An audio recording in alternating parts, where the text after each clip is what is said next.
Welcome to the Docs Who Lift podcast, where we distill and simplify the complexities of a healthy lifestyle, exercise, medicine, and weight loss. We're excited to bring you a podcast that's a prescription for clinical practice, scientific recommendations, and just real life. This is the Docs Who Lift podcast. The Docs Who Lift podcast. I'm your host, Dr. Spencer Nadolsky. Got my co-host here, Dr. Karl. And we are going to talk over some cases today. We don't have a special guest today. This is going to be a quick podcast to go over a couple cases. Like what would we do in certain cases where we see someone come into the clinic, or in my case, online clinic to see me. So we picked out a few cases here. And these are based on really almost like the topics of request recently. So I'm not going to give it away per se, but we're also not trying to pimp our colleagues in academics, since this is for people. But these are a couple cases of common disease states that we certainly see a lot of and take care of, that people just wanted us to talk more about. Yeah. All right. So what's the first one? All right. So this is actually based upon a case I just presented for an academic conference up north for endocrinologists. That doesn't really give you hints, since we do almost all of that stuff. But I'll try to change it up so it sounds more appropriate for the people out there. So this is a 59-year-old African-American guy. He's been struggling with obesity for a long time. He has type 2 diabetes. He has kidney disease. He actually has coronary disease. He had a non-ST elevation heart attack, MI, a couple of years ago. And he's concerned because his primary care, I'm going to say it's you, since you're the family practice doc, said that his liver enzymes were elevated. So you got this guy, he's struggling with weight, he's got diabetes, he's got heart disease, some kidney disease, and he got his annual labs done, something called the hemoglobin A1C that I think we've talked about that correlates to an average blood sugar is 7.5%. 3 months average blood sugar, 7.5%. Yeah. So that's, like his blood sugars average in the high hundreds. I'd have to. Yeah, that's fine. And, but then also when he's getting his kidneys checked and everything, his AST, these are, we call them aminotransferases. They're liver enzymes. AST is 40 and his ALT is 80. What do you think of that, Dr. Spencer? Family practice, you got these things. You got to see him. Is he on any medicines? What's going on? He's on rosuvastatin, a statin to lower his cholesterol, to reduce his cardiovascular risk. How much? How many milligrams? How many do you think? He better be on 20. Oh, he's on 40. He's all right, 40. At least. All right, good. All right. He takes an aspirin. I'm going to actually change this up, because some of what I was trying to get people at my conference to talk about was what medications are appropriate for kidney disease and coronary disease. So I'm going to say he's on metformin. He's on one of our favorite GLPs, semaglutide. Oh, nice. He's on something called lisinopril, which is an ACE inhibitor for his blood pressure and his kidneys and his heart. And we'll also say he's on empagliflozin or Jardiance. So for those of you out there, he's on Ozempic, that weekly shot that mimics your intestine hormones to help you lose weight, improve your sugars, and has heart benefits. And empagliflozin is called Jardiance, and these are the medications that trick your kidneys into peeing out sugar, and they're really good for your kidneys and heart. Well, but he's got this elevated his nutrition. What's it? Who's doing his nutrition so he doesn't drink any sugary drinks. He goes out to eat a couple times a week. He's trying to go a little bit low carb, but it's really hard for him. He struggles. He has, he stays hungry when he tries to go low carb. Yeah. And he doesn't really want to do keto per se and eat a lot of fat. Okay. And he's trying to walk more. Most days he gets a little bit of walking in. And what's his height and weight? His height, he's 5'8". He's 243 pounds. That gives him a body mass index of 37. And does he have any muscular?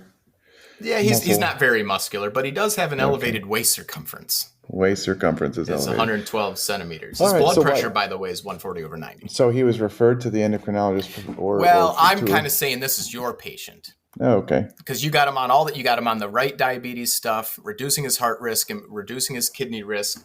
But now he's got these elevated liver enzymes. Yeah, sounds like he's developing maybe some non-alcoholic fatty liver disease, but did he listen to our podcast on that? Yeah. So, but he's worried about it, and he doesn't drink any alcohol. So he's like, it can't be the alcohol.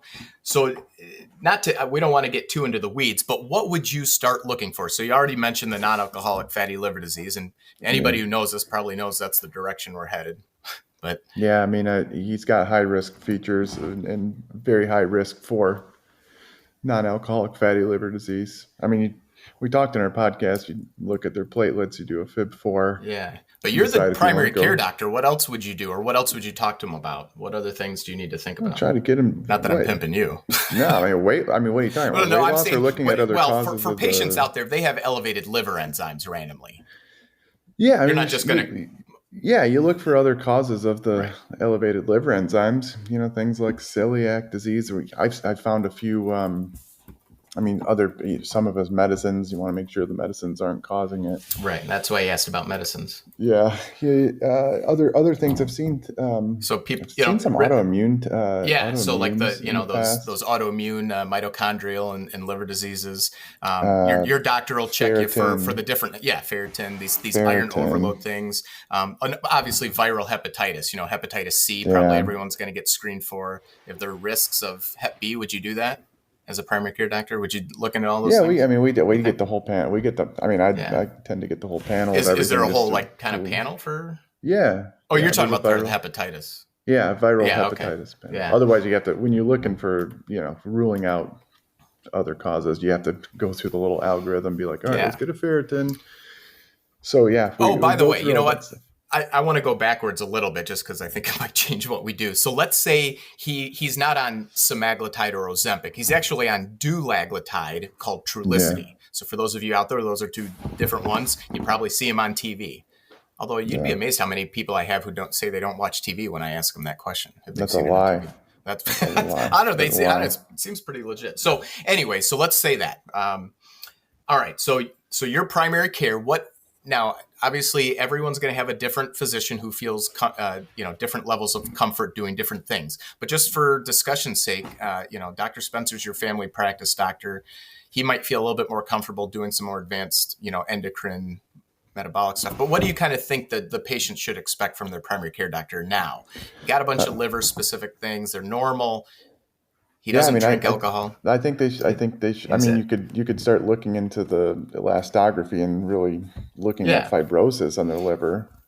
So people really should listen to our fatty liver talk. That goes over a lot of this. So like you mentioned, he's really high risk for not only all those other things like heart disease. He obviously already has diabetes. We're trying to protect his kidneys, but he really is at risk of the liver-centric, like the liver disease that comes from obesity metabolic syndrome, which is called non-alcoholic fatty liver disease.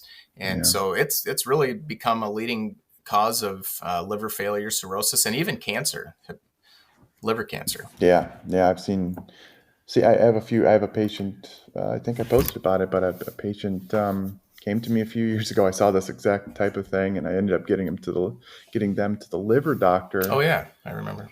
And they've lost now, like the 30 or so percent of their weight. They're not taking any medicine doing it. Not that would be wrong if they were to take medicine, of course. And they were told they need a liver transplant, but they're holding off because they've lost so much weight and they seem to be stable. So in this patient, I mean, you can do the elastography, see if there's, how. Well, you mentioned something called a FIB4. So for the patients out there, for the sake of argument, say this guy did get what's called a complete blood count, and that includes platelets. And low platelets are a surrogate or can reflect the liver not working so well. How well the liver's working. Yeah. So there's this index that physicians should be calculating that really is a good job at estimating your risk of significant liver disease from a fatty liver. And this thing's called a FIB4. It stands for fibrosis 4. And it has you use age and you use those enzymes that we talked about, that AST and ALT, and along with this thing called the platelet count. And it just is a risk estimation, just like we do for your heart disease risk or your osteoporosis and fracture risk. We use statistics to use these little calculations that have been validated with a lot of science because we don't want to overdo treatment, right? We don't want to give you medicine if we don't need to. And we want to know how aggressive. I give everybody tirzepatide, so it doesn't matter. Yeah. So, all right. So this guy, anyways, yada, yada, yada. His FIB4 was 1.47. People out there don't care. But what it is it's a kind of an indeterminate or intermediate risk of having significant fibrosis that puts you at a real high risk of liver failure. And so then you mentioned something called an elastography. So it seems like you'd need to send to GI unless, I don't know. I was just talking to people about, man, we should probably get this in our, our obesity and cardiometabolic center, maybe between us and the GI docs, it would get used more. That would be nice. So anyways, this thing that Dr. Spencer is sending you to might not happen unless you see a specialist, like if you ended up being referred to me or the liver doctors. But if we can get more people being aware of this, then maybe this sort of thing will happen. And this is kind of like an ultrasound, but it's called transient elastography. And it really essentially measures the liver stiffness. And so more liver stiffness is really well validated at predicting the risk of fibrosis. And you might not need to go see the gastroenterologist to get a liver biopsy, because that's what this is essentially replacing-ish. But to get a real diagnosis, you got a liver biopsy. All right. So did that happen? Yes. So this guy, he got this thing called a fibroscan, and I don't have any stock in a fibroscan. In fact, maybe I can get my clinic to buy it. There's different brands, right? There's fibroscan. Yeah, but that's really the kind of leading one, well validated one, and it's. His score was 11 kilopascals. And so what that is, and by the way, these fibroscans, they're good for other types of fibrosis, including alcoholic fatty liver disease. Well, this also puts him in this risk for what's called so liver fibrosis gets staged from 0 through 4. And what they call clinically significant, meaning you're at a high risk and we need to do something about it, is from like that F2 through F4. So this puts him in this F2 sort of range, knocking on the door of F3. So he does have high risk. Well, what do you think? What do you think, Dr. Spencer? Are they going to biopsy him or no? No, we're not. They decided not to. They're just assuming. No, we don't have a liver doctor around, and he doesn't want to get a biopsy. All right, so I'm gonna help him lose weight. Yeah, that's what I'm gonna do. So that is the absolute most important and well validated treatment for non-alcoholic fatty liver, and specifically that non-alcoholic steatohepatitis, the inflammatory fibrosis that puts you at the high risk. But we've talked all this time. It's easier said than done. I already said he's on Trulicity, he's on dulaglutide, and he's still just kind of hungry when he goes ketos, cutting the carbs, gets cravings. Yeah. So how are you gonna? What kind of dietary plan are you going to give him? We're going to go keto? No. What about, should we go Ornish, low fat? No, I'm gonna try to find a way. I'm gonna try to work with him. Probably have to work with one of my coaches to find a dietary pattern that's as satiating as possible with fewer calories. It sounds repetitive and annoying, but like there may be something, and you have to look, culturally, different races. We have different cultures that have different foods. So I'm not going to force him into some dietary pattern that he's never going to eat. I remember, I think I told the story before I remember a Mexican family coming in for CrossFit, and the coach was like, no more corn, and you can't eat corn. And it's like, there's nothing wrong with corn. You just probably shouldn't, have super processed whatever like corn something or other. Telling me I'm not allowed to eat ice cream anymore. Yeah. So you know what's interesting? That story. I'm sorry to. It's going to make this go too long, but this is the problem with doctors and dietitians who are so extremist and they're just so biased. So we had a few people go to. I hope I don't get in trouble, but a lifestyle medicine clinic. But you know what that means, that they try to force everyone to be vegetarian. Yeah. And it really turned off some of my patients. And I'm not knocking vegetarianism. We want people to eat more plants. Don't get me wrong. Yeah. But like one of these females was literally like growing up on a beef farm or something like that. And she was like, what?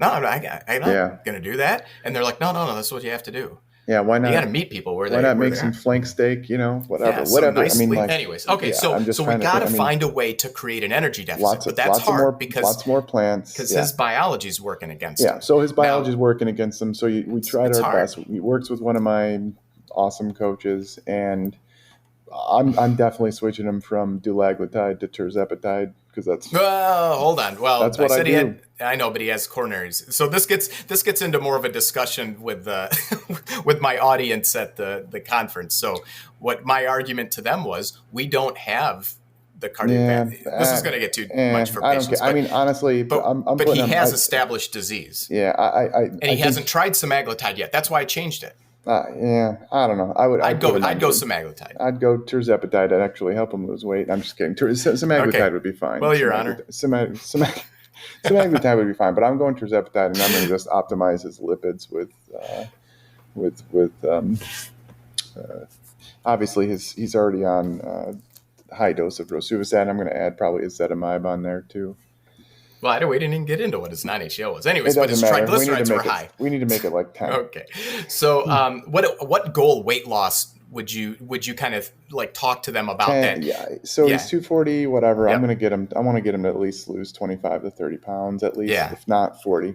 So the goal of our weight loss, of course, to treat the obesity, if you start seeing a lot of good liver fat reduction when you get 5-7%, but you really start to reduce that risk of that fibrosis that we're trying to describe. That's that real high risk when you start getting over 10% weight loss. So yes, dietary mechanisms, but we got to help people. And in his case, I think the semaglutide GLP would be good. Now, and there's a reason for that. So semaglutide also and tirzepatide that you talked about, they have, semaglutide specifically has data for people who actually have fibrosis, which he's at risk for. We think he does. And so that's another reason to maybe think semaglutide.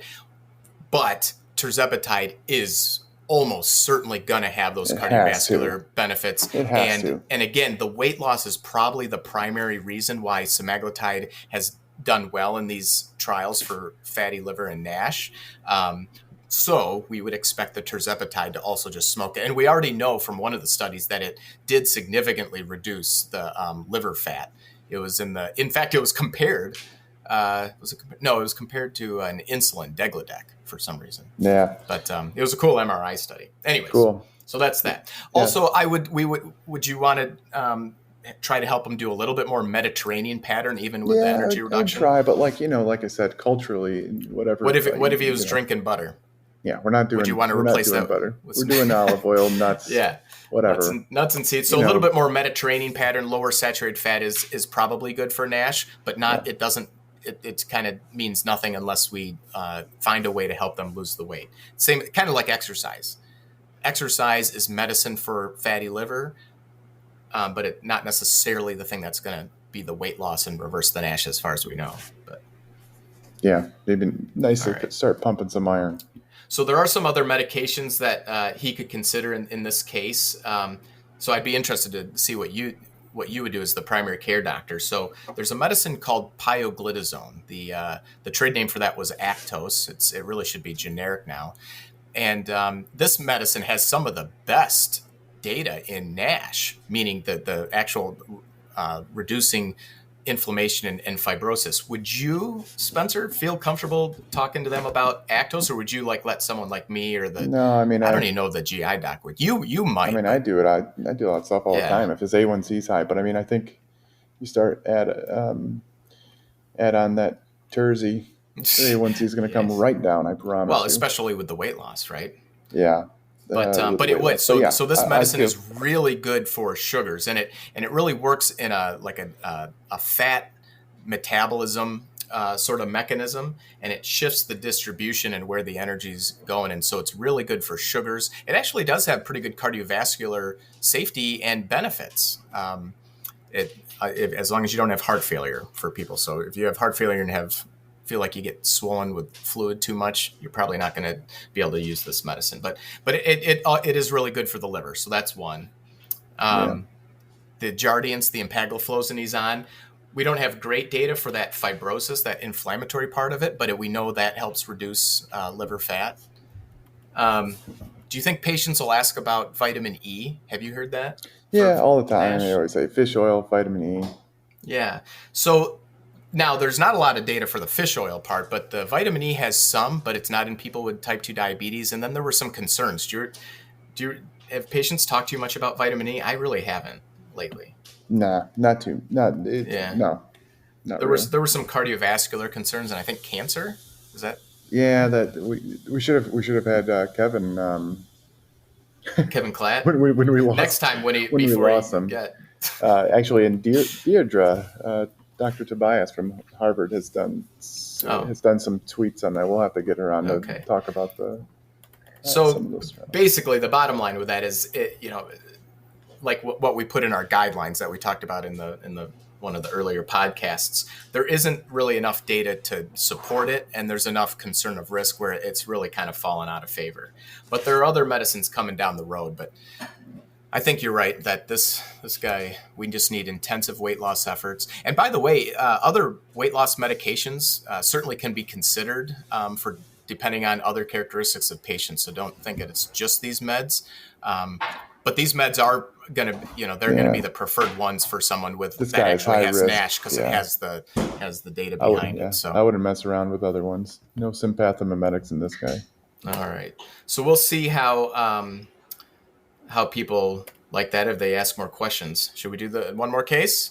Sure, just one more. Set us up for the future because a lot of people want us to talk about this. So this is a 26-year-old female. She has concerns about continued weight gain that she's struggling with. She was pretty thin growing up, going through adolescence. She played a lot of sports in high school, but she says she's always had fairly irregular menstrual cycles, and she gets more acne than she thinks is normal. She's always had more hair on her upper lip than she likes and her chin. But now she says she's starting to get some around her belly button. And this is dark hair, by the way, a little bit on her chest even. She says ever since she graduated high school, she slowly gained weight. She gained 20 pounds in college and then a few pounds every year since then, despite, she's trying to get in the gym. She's working on her diet. She's trying to go keto. But she does struggle with cravings and she gets hungry when she tries not to eat, like when she does like fasting and stuff. She doesn't want to have kids now, but she just got engaged and she'd like to have kids by the time she turns 30 and they're practicing having reproducing. Yeah. Well, that sounds fun. Lots of practice. That's nice. I see. Yeah, sounds like she's got some PCOS, but what's PCOS? What does that stand for? Polycystic ovarian syndrome. So a lot of people have been asking about this, and so this isn't going to be our full podcast on this, but this is just maybe a little teaser. We want to get one of the best researchers if we can out there to discuss it. We were laughing, well, not laughing, because this Mark Hyman guy. He did a little thing, basically said that, PCOS, it's caused by carbs. It causes bearded lady syndrome or something like that. Just very what a jerk. Yeah, like he doesn't know what he's talking about, and then he's just blaming it on carbs. It's like, and then he gives Cleveland Clinic a bad name because they decided it was reasonable to have a functional medicine clinic or whatever they do. I'd blame them for allowing it. But so PCOS, I mean, and first of all, this is really not a great name for it. This is just kind of how it was coined because of this. You get multiple cysts, polycysts in ovaries, and so it's become associated with that. But that's really probably not a huge part of the actual syndrome and the disease process. So, all right. So this person really is seeing you, the primary care doctor. So she says all this stuff. And I mean, what would you tell her from a primary care perspective? Yeah, I mean, it depends on what her main complaint is. If she's coming in with wanting fertility versus wanting to lose weight or all of the above, I'd help her through any of those underlying issues. I'd try to help her through the PCOS and address the underlying metabolic abnormalities. Let's say her BMI is 30. Yeah. Or maybe not even. Maybe it's 29. Let's say 29. 28 and a half. So not everybody that gains a lot of weight is going to develop PCOS. You have an underlying genetic predisposition, and then the environment kind of interacts with it, with your weight, and then all of a sudden boom. So certainly it sounds like PCOS, sounds right? like PCOS. And PCOS is the most common hormone disease in young adult adolescent female. So that statistically makes sense. But you're the primary care doctor. Do you need to check some stuff to make sure it isn't anything else? There's something called the Rotterdam criteria. There's new guidelines. It's been around out, forever. The new guidelines have kind of endorsed it. And she certainly she meets this criteria because periods, she has 2 out of the 3, the irregular periods. Periods, high androgen levels just based on the excess, hair. the hirsutism. Androgen means like guy, what you kind of stereotypically think of as guy hormones. By the way. And then, we didn't do an ultrasound, but that's that polycystic ovaries and their criteria for that. But again, that seems to be less of interest these days because it's really everything else going on. You can kind of confirm these things. You can get a total testosterone. Right. So if they don't have hair, they'll probably need to get drawn. They'll get a testosterone with all their other labs. The other thing is, I don't know if you probably do this, a 17-hydroxyprogesterone and some other things to ensure you're not missing something else. There's a few things that we have to check from the hormone world, the endocrine world. So your doctor either will ask somebody like me to help and check a prolactin. So that's that hormone that comes from your pituitary, helps with milk letdown. They'll certainly check your thyroid. So they'll check at least a thyroid stimulating hormone because these things, hypothyroidism and too much prolactin, can kind of mimic these features. Not necessarily the weight gain, but the facial hair, the irregular menstrual cycles, and all that stuff. You mentioned the 17-hydroxyprogesterone. That's for a relatively rare thing called non-classic adrenal hyperplasia, but that can mimic this. And then there are some rare things. We had a podcast where we talked about hormones and weight, and we talked about Cushing's. So too much cortisol, your stress hormone.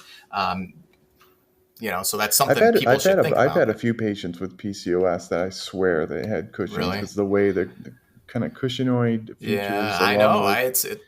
Well, so here's another thing. So, a lot of these different, if it's PCOS and it's obesity and, there is kind of it has to do with the cortisol enzyme. So you get more cortisol and less cortisone, which is the innate one. Everyone just fell asleep. Okay. Whatever. It doesn't matter. Anyway, so you got to think about these things. So we confirmed it's PCOS. So they were all normal. Yeah. But so what else do you got to think about? So, she's got obesity really clinically, right? What if she said my dad has diabetes and he was diagnosed when he was 40? What would you think as a primary care doctor? Yeah, she's got insulin resistance. Yeah, so she's at high risk of developing type 2 diabetes early on. So doctors will do, more blood work again. There's evidence that doing a 2-hour glucose tolerance test is maybe a little bit better in these patients because they tend to show higher this feature of prediabetes or type 2 diabetes. So it's kind of like people often only know about the glucose tolerance test. I call it a sugar tolerance test for when they're pregnant. So that's how we diagnose gestational diabetes, but we do it even if non-pregnancy. And this is one of the cases I think I always do. Anyways, we joke about CGMs on Twitter, but I've had many PCOS patients come like, can I have a CGM? And I say, yeah. And you can see clear glucose intolerance there. So she doesn't want kids yet. We talked about weight loss with the other guy.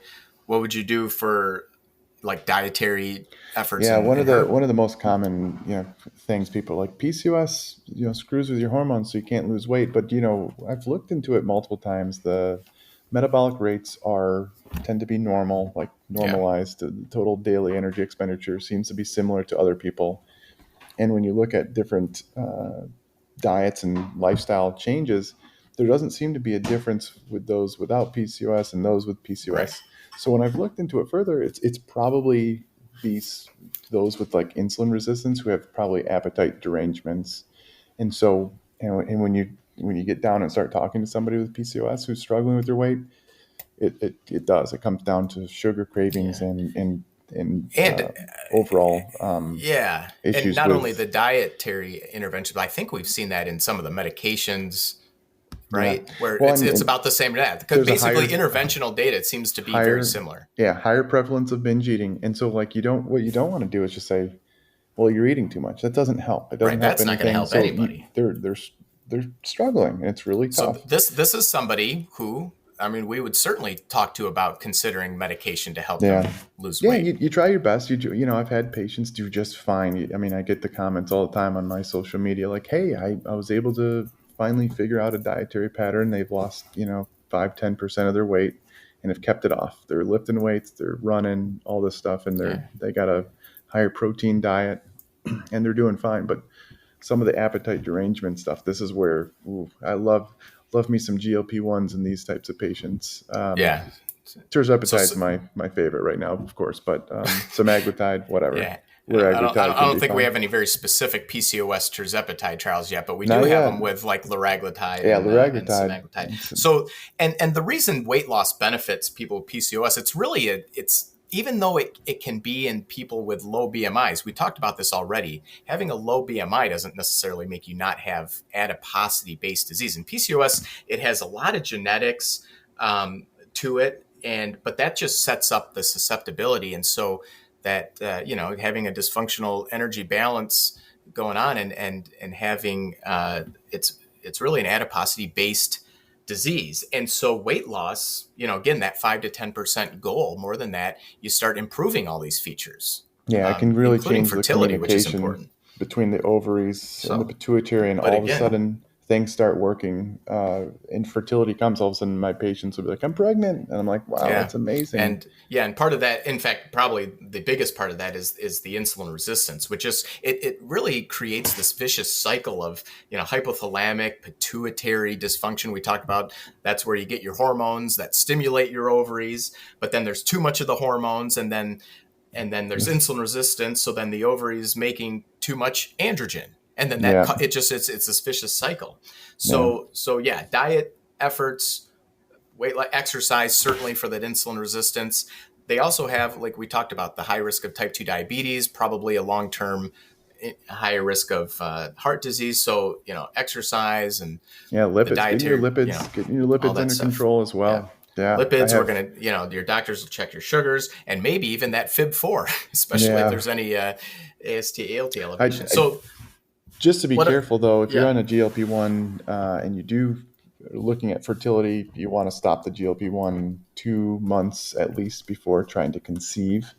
Yeah, although we don't know that there's really any harm with there this, isn't. Right? We don't think there is. It's just one of these. It's one of these guidelines. Yeah, it's better safe for anybody out there, because I've had a few patients get pregnant on these things. I was going to say a lot of people have gotten pregnant on them, and we haven't seen any harm. I haven't seen any issues. Just to be fair, but just be careful. So anyways, but other things that we have to think about, there's increased risk of endometrial cancer. So it is important to regulate your menstrual cycle. And the first line is generally birth control pills, some sort of oral contraceptive pill. Do you do that much as a family doc these days? That's all I'm an obesity specialist and lipid specialist now, so I'm not doing primary care. I have maybe 100 primary care patients still from my old practice, but So that's important for the endometrial hyperplasia, which is the growth that we want to prevent cancer, and it also is the first line therapy. Helps to reduce the hair growth that you don't want and the acne and all that stuff too. Yeah, so symptomatic control, but lifestyle changes. My coaches do great at helping my PCOS patients improve. So metformin has helped. Not a ton of weight loss, but it does kind of help with that insulin resistance part. The side effects from it really can piss people off, but if you tolerate it. Yeah, they piss off all the type 2 diabetes patients too. But if you can tolerate it, but it doesn't improve that androgenism, that male hormone stuff, the acne and the hair. So we might prescribe something called spironolactone, which I think we've talked about that medicine before. It blocks your blood pressure hormone that comes from your adrenal glands, but it also blocks like testosterone type hormones like androgen. So do you ever talk to patients about that, or you have dermatology or us do that? I have a lot of patients on spironolactone. Okay, good. So that's another thing your doctor might talk to you about. And then there's some topical therapies, and probably would you talk to them about the fertility stuff? Like if she said, hey, you know what, I want to get pregnant right now. Would you talk to her about, not that patients really care the names of these things, but the letrozole and clomiphene, or would you just kind of get them to reproductive endocrinology? I'd go to reproductive endocrinology. I wouldn't mess with that. So we're probably a little bit more on the fence. I mean, we might do that. OBGYN might do it, but certainly reproductive endocrinology, they're the ones that are going to be the ones to We should get my reproductive endocrinologist friend on. Let's do it. She'll come on. What's her name? Should give her a shout out, and she'll listen to this. And she's coming.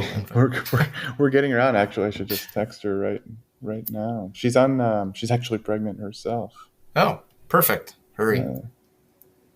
Let's see. Okay. Well. All right, Dr. Hockman. Anyway, so I mean that's kind of the basics of what I think. So for this patient, for this girl, she doesn't want to have kids right now. So you talk to her about a birth control pill, probably. Yeah. Because then you want to give her some tirzepatide rather than metformin. That's what tirzepatide. Okay, see if she wants to do that. If we could get it, I mean, obviously that's a thing. Lifting weights, running, dietary pattern, and that's for health, most importantly. And give her a weight loss medicine in her case, and then someday we can make sure she's that. By the way, that's like we said before, that will improve her future fertility. Obviously, we got to work really hard on weight maintenance because, like you said, she won't be on those medicines when she tries to get pregnant, and so then a lot of effort for weight maintenance. Easier said than done. Yeah, easier said than done. And some of these habits with lifestyle changes, they might be able to stick to it long term. It's hard to know. You never know with each person. So absolutely, exercise really important. Exercise is medicine. So stay tuned. We'll do a lot more on PCOS. That's been a high request. Yeah, we need to get some experts. And then Dr. Hockman, my friend, she might be able to just go over fertility in general. Because a lot of people struggle with fertility, not from PCOS, but also with their weight, and weight can actually improve their fertility. So weight loss. Actually, and Abby Ramsey, I think she was the first one that said, hey, you know what? She's an OBGYN friend of mine. And she was like, yeah, let's do a whole women's series. And heck yeah. Very good. Awesome. Yeah, we don't need two meathead guys. Telling all the girls what's going on. All right. Very good. All right. Well, there's our two cases. Non-alcoholic fatty liver disease and PCOS, two important things that we see often in the clinic or in the cloud. If you struggle with these, just know there's specialists out there that can help you. And don't let your doctor just say, oh, your liver enzymes are elevated, whatever, just lose some weight. You do have to go through the pathway and look for things. And if you're we're told you had PCOS with your irregular periods, you probably need some further workup to confirm, just to be sure. So hopefully if you listen to this, you got some good ideas if you're a patient or if you're a fellow clinician looking to help people that struggle with these. So anyway, give us a 5-star review. Go tell your friends about us. Please. All right. Here's our outro. This podcast is for entertainment and education and information purposes only. Remember, the physicians on this podcast are not your physician. It should not be considered professional or personalized medical advice. It should not be used to replace speaking with your physician or medical professional to discuss your specific health concerns. The topics discussed should not be used solely to diagnose or treat any condition. As a result, we are not responsible for any unwanted medical outcomes. The views and opinions discussed are of those of the host only and do not represent those of any other entities.